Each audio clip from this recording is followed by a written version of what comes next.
Welcome back to 8482 Media. Today I have a quick one for you guys on how to utilize and locate the vault freeze effect on CapCut.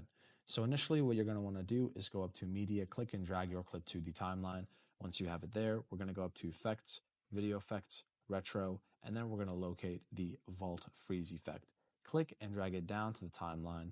Now what we're going to do is wait for it to load. It's done loading. And now we're going to kind of check out what this effect does. And we're going to bring this effect to the moment of the clip where we want it to be. So that's where my sister misses the catch of the phone. So that's what we're going to do.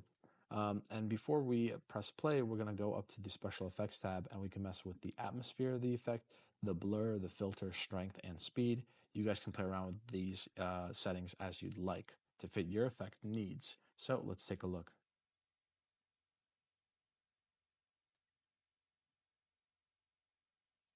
And there you have it, the Vault Freeze effect. Guys, if this was helpful in any way, please leave a like down below. If you have any questions, comment down below. Thank you guys for watching and have a great day.